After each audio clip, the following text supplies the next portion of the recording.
Hello friends, welcome back to my channel. तो लेकर आ गई हूँ मैं आप लोगों के लिए एक न्यू इंटरेस्टिंग सी सीरीज जो कि कल के डेट पर रिलीज हुई है और मुझे इस सीरीज का काफी टाइम से वेट था। इस ड्रामे का नाम है मिस्टर बैड, जिसमें हमारी मेन फीमेल लीड नेंजिंग की टकरार होगी एक सुपर नेचुरल पावर वाले एंशिएंट लड़के जुआन से। हमारी नेंजिंग ने ही गॉड से विश की थी कि उसे अनफॉरगेटेबल लव मिल जाए और उसकी इसी विश को पूरा करने के लिए गॉड ने आज से 5000 साल पहले की एरा से जुआन को टेलीपोर्ट किया, जो कि हमारी स्टोरी का मेन लीड है और अपने एरा का सबसे खतरनाक फाइटर। इंसानों की जान लेने में उसे जरा भी झिझक महसूस नहीं होती और न ही उसे किसी पर रहम आता है। तो गाइस, स्टार्ट करते हैं हमारे इस सीरीज का फर्स्ट एपिसोड, जिसमें आपको फैंटेसी, कॉमेडी और रोमांस देखने को मिलेगा। एपिसोड के स्टार्ट में हमें नेंजिंग को दिखाया जाता है, जो कि 22 इयर्स की काफी कूल और ब्रेव लड़की है। इस छोटी सी एज में उसने ऑनलाइन एक नॉवल पब्लिश किया है, जिसमें उसने अपने आइडल ज़ूकेन को हीरो बनाया और अपने ही नाम वाले कैरेक्टर यानी नेंजिंग को उसकी हीरोइन।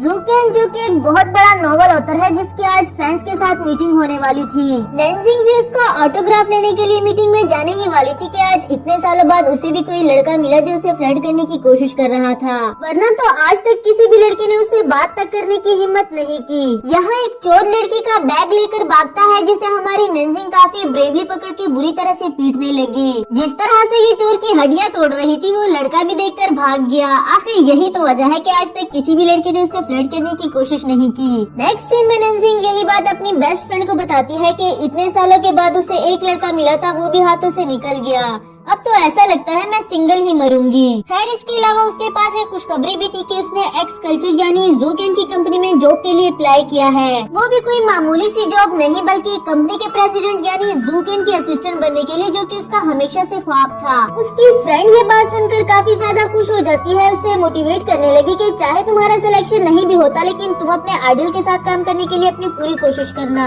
आफ्टर दैट नेंजिंग हैप्पी होकर घर आती है। मॉम तो घर पर नहीं थी, लेकिन वो अपने डैड और भाई के लिए उनके फेवरेट फ्रूट लेकर आई थी। वैसे तो ये दोनों इस दुनिया से गुजर चुके हैं, मगर नेंजिंग खुद को ऐसा फील होने नहीं देती और इन दोनों से अपनी सारी बातें शेयर करती है। हमारी नेंजिंग ज़ूकेन की इतनी बड़ी फैन है कि उसकी पिक्चर्स भी घर में लगा रखी थी और उसकी ऐसी कोई भी नॉवल नहीं बची जो नेंजिंग ने अभी तक रीड ना की हो। आफ्टर दैट वो अपने ऑनलाइन पोस्ट किए हुए नॉवल के रिव्यूज देखने लगी, जिसमें उसे कुछ खास अच्छे कमेंट्स नहीं मिले थे। लोगों ने कहा कि ये तो बहुत सिंपल सी लवी डवी रोमांस वाली स्टोरी है, जिसमें विलन का भी कोई खास रोल नहीं। और भला ऐसी स्टोरी को कौन पसंद करेगा जिसमें विलन का कोई बड़ा रोल ही ना हो और ना ही उसमें किसी तरह का सस्पेंस हो। इतने बैड रिव्यूज देखने के बाद नेंजिंग कहने लगी, तो तुम लोगों को लगता है कि मेरा बनाया हुआ विलन जुआन वीक है? अब देखना तुम लोगों के सामने एक बड़ा डेविल आएगा। अपने नॉवल को मॉडिफाई करते हुए जुआन के रोल को काफी ज्यादा बुरा बना दिया, सुपर नेचुरल पावर्स दी, एक बड़ा डेविल बना दिया जो हजारों को खत्म करने के लिए अकेला ही काफी हो। ना ही उसे किसी को मारते हुए उस पर तरस आता है और ना ही वो रहम नाम की चीज को जानता है। यहाँ तक कि नेंजिंग और ज़ूकेन की शादी की सबसे बड़ी रुकावट भी जुआन है। जब तक वो ना चाहे कोई नेंजिंग से शादी करके तो दिखाए। पर उसकी मॉम को तो जुआन का रोल ज़ूकेन से ज्यादा पसंद आया। कहने लगी कि ऐसी ब्रेव, जेनरस, स्मार्ट, इंटरेस्टिंग लड़की तो सबको पसंद होते हैं जिन्हें फ्लर्ट करना भी आता हो। जो भी है, वो अपनी मॉम की बात थोड़ी ना मानने वाली थी। जुआन सिर्फ उसके लिए एक विलन और बैड बॉय है। नेक्स्ट सीन में हमें नेंजिंग को फेरी पार्क में दिखाया जाता है, जिसके बारे में ये बात काफी ज्यादा फेमस है कि यहाँ का जो भी विश मांगोगे वो पूरी हो जाएगी। वो अपनी कल के इंटरव्यू पास होने की विश करती है। साथ ही वहाँ एक एजेंट मैन को देखते हुए बोली, तुम्हें यहाँ मैं बचपन से देखती आ रही हूँ, अगर पैसे ही कमाने हैं तो कहीं और जाओ ना, यहाँ तो तुमने 1 रुपया भी नहीं कमाया। वो बोला, तुम्हें कितनी बार बताया है कि मैं यहाँ पैसे कमाने के लिए नहीं बैठा, अपना ये कोइन इस पानी में गिराओ, तुम्हें सब कुछ पता चल जाएगा। इस पर नेंजिंग भी कहने लगी कि हाँ, तो मैंने भी कितनी बार तुम्हें बोला है कि मेरा कॉइन चुराने की कोशिश मत करना। दूसरी तरफ हमें एक कपल दिखाया गया, जो कि अपने प्यार और हमेशा साथ रहने की विश कर रहे थे। इनसे डिस्ट्रैक्ट होकर नेंजिंग ने भी विश की, गॉड तुम सभी को उनके पार्टनर्स दे रहे हो, क्या बुरा है अगर मुझे भी कोई प्यार करने वाला दे दो, कोई ऐसा जो अनफॉरगेटेबल हो। उस एजेड मैन ने भी नेंजिंग की ये विश सुन ली और इसी के साथ ही उसका कॉइन गिरकर पानी में चला गया। वो ऐसे स्माइल कर रहा था जैसे नेंजिंग की ये विश पूरी होने वाली है। फिर नेंजिंग टेलीपोर्ट होकर पानी में चली गई। कॉइन ढूंढते ढूंढते उसकी नजर एक हैंडसम से लड़के पर पड़ी, जो कि कोई और नहीं बल्कि जुआन ही है। जैसे ही उसके पास जाकर उसे हाथ लगाया, दोनों ही वहाँ से गायब हो गए। इसी के साथ हमारी नेंजिंग की आंख खुली, कहने लगी, थैंक गॉड, वो मेरा सिर्फ एक ख्वाब था। हाँ, ये यहाँ क्या कर रहा है? क्या मैं अभी भी ख्वाब देख रही हूँ? आखिर ये है कौन और यहाँ कैसे आ गया? ये तो अभी भी जिंदा लग रहा है, मुझे इसे हॉस्पिटल ले जाना चाहिए। इसके साथ ही उसे उठाते हुए हॉस्पिटल ले जाने लगी। साथ ही कहती है कि ये तो किसी नॉवल का सीन लग रहा है। जब लड़की मेन लीड को हिस्टोरिकल कस्टम में देखकर उसको रेस्क्यू करती है और रेस्क्यू करने के बाद उस लड़के को भी लड़की से फर्स्ट साइट में ही प्यार हो गया और एट लास्ट ये लड़का मेरे लिए जान देने को भी तैयार हो। वो ऐसे ही बड़बड़ाती है और यहाँ जुआन भी सेंसेस में आकर उसकी बातें सुन रहा था। सोचने लगा कि ये लड़की कौन है और मैं यहाँ कैसे आ गया। फिर जैसे ही नैन्सी की नजर पड़ी उसको उतारते हुए बोली, तुम कब होश में आए और मुझे बताया क्यों नहीं? कब से तुम्हें उठा कर ला रही हूँ, कितने भारी हो तुम। चलो अच्छा ही हुआ कि तुम ठीक हो, अब मैं घर जा रही हूँ। जुआन उसका हाथ पकड़ते हुए बोला, ऐसे कैसे? तुम नहीं चाहती कि मैं तुम्हारे लिए जान देने को भी तैयार हो जाऊं? नैन्सी अपना हाथ छुड़ाते हुए बोली, ओ मिस्टर, मुझसे दूर रहना। तुम्हें पता भी है मैं कौन हूँ? नैन्सी नाम है मेरा। लोगों के लिए मेरा नाम ही काफी है, कोई मेरे पास आने की हिम्मत भी नहीं करता। इधर बेचारा जुआन सोच रहा था कि ये पागल सी लड़की कब से फजूल बोली जा रही है। इसका नाम भी कितना अजीब है, मैंने तो कभी अपनी मार्शल वर्ड में नहीं सुना। ऊपर से इसकी ड्रेसिंग देख लो, इतने छोटे कपड़े कौन पहनता है। जब नैन्सी ने बताया कि मैंने ही तुम्हें रेस्क्यू किया और तुम मेरे साथ ही फ्लर्ट कर रहे हो, तो इस पर तो जुआन ने उसको पकड़ ही लिया।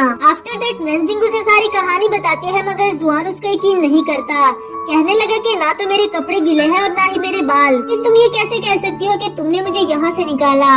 नैन्सी उसे अपना यकीन दिलाने की कोशिश कर रही थी। उसे अपने कॉइन के बारे में बताती है जो कि जुआन के पास था। बोला, तुम्हारे पास कोई प्रूफ नहीं है कि ये कॉइन तुम्हारा है, इसलिए मैं तुम्हें ये नहीं देने वाला। नैन्सी भी चिढ़कर बोली, तुम कितने अजीब इंसान हो। एक तो ये हिस्टोरिकल कपड़े पहनकर तुम पार्क में आ गए, ऊपर से मेरा कॉइन भी नहीं दे रहे। जबकि जुआन तो उसे ही कह रहा था कि तुम अपने कपड़े देख लो ना, इतने छोटे छोटे कपड़े पहनकर लड़कों के सामने जाते हुए तुम्हें शर्म नहीं आती? अरे भाई क्या हो गया अगर मेरे कपड़े छोटे हैं? वैसे भी ये 21st सेंचुरी है और हर एक को पूरा हक है अपने कपड़े चूज करने का। वो बेचारा सोचने लगा कि आखिर ये सब कुछ हो क्या रहा है। एरस के भी नाम आ गए हैं, मुझे इस लड़की से जान छुड़ाकर जल्द से जल्द पता लगाना होगा। उसका कॉइन फेंक देता है, ये कहकर के ये लो अपना कॉइन, मैं जा रहा हूँ और मुझे फॉलो मत करना। नैन्सी उसे रोकती है, उसे बताती है कि तुम जा कहाँ रहे हो, अभी तो हमने फिगर आउट भी नहीं किया कि तुम हो कौन और कहाँ से आए हो। जुआन बोला, तो तुम मेरे साथ फ्लर्ट करना चाहती हो, जैसा कि तुमने मुझे रेस्क्यू करते वक्त बोला था। चलो मैं तुम्हें एक रिवार्ड देता हूँ मुझे रेस्क्यू करने के बदले में।